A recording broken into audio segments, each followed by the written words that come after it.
I've watched you, and the world's watched you. You don't have to make the adjustments you've made. You don't. You actually don't. But you have, and you have become the person that you are, and it's been astounding.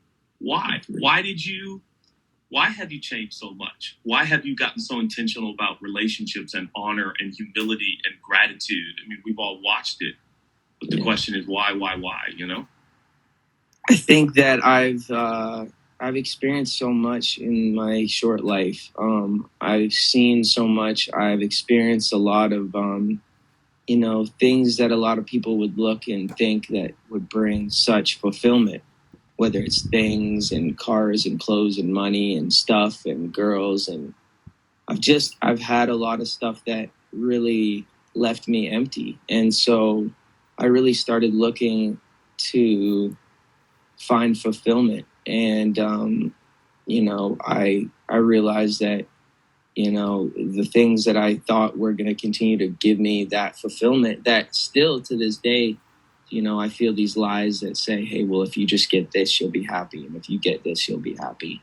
I think I really took a deep dive at the condition of my soul, and I was just hurting and broken. And so I asked God, I said, if you're real, I need you to kind of show me. And I think it says in the Bible, if you seek me, you will find me. And rather than seeking after these other things, I just kind of started looking to God. And he showed me, that I was worth saving, that I was worth dying on the cross for, that I was worth, that my life was worth, that I was worthy. And it had nothing to do with what I did, because at that time I was such a hurting, broken person who was doing a lot of bad things, And so to me, I felt like, what did I do to deserve,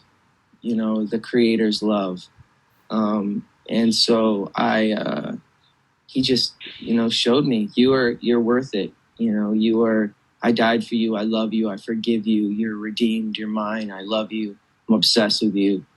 And that is what changed my heart, to know that, well, if this guy loves me through all of my stuff, it started to show me that through all the people in humanity, everyone has stuff. Everyone has a sinful nature. Everybody has. It allowed me to start looking, and really seeing the best in people and learning to love people the way God loves, because, we start making up what we feel love is according to our standards, but God has his own standard. And so I just started, as I continue to seek him, he just keeps showing me his standard of love and what love is. And that's patience and kindness and, all these things that are his character and that never change. So that's something that has really changed my outlook on humility, how I see the world, how I love people, how I lead. And and it's given me such a cool perspective to be able to really look and know that the best is still yet to come.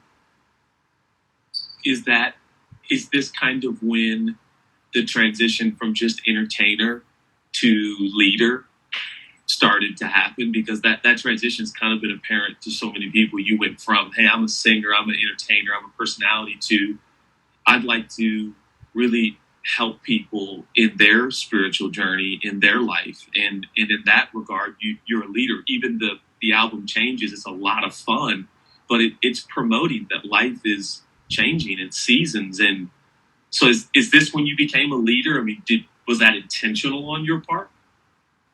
I was talking to Harry Hudson today. Harry. He's such a good guy. And we were just talking. He said something really cool about, he wants to use his platform to help people. And I'm in the same boat. And I think he was saying how music is his passion, but people are his purpose. And so he's like, I'm using my passion, which is music. Music isn't the purpose, it's the passion. which leads me to be able to, help people, which is the purpose. And so I thought that was a really cool way to look at it. That is a great way to say it.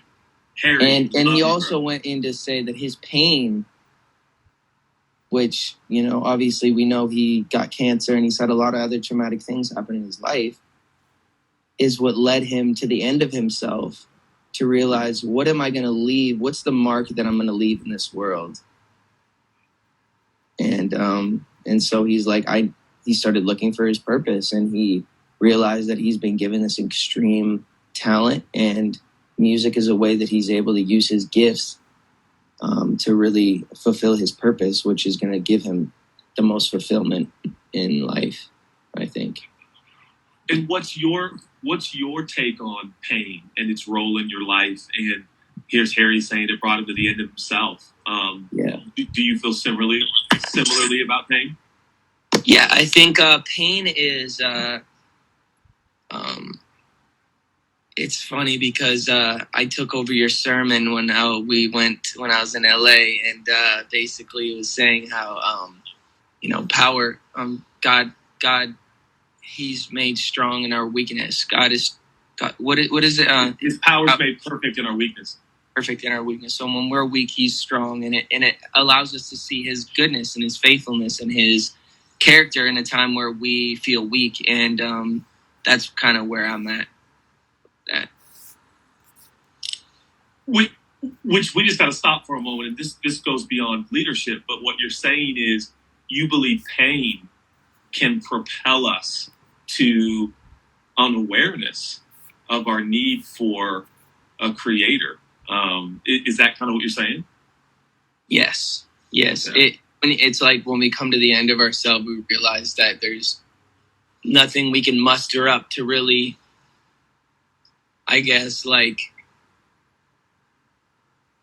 I couldn't find it in myself to like heal myself or fix myself or be better, because I just felt myself continuing to disappoint people, disappoint myself, and I was like, nobody here on earth is able to, I always feel misunderstood. I always feel like people don't really get to see but then I'm like, well, God, the creator of heaven and earth, who designed me, knows me. I mean, He knows me. He created me. He knows the numbers of hairs on my head. And who's going to honor, or like, who's going to care more than our creator? Totally. Yeah. I've watched you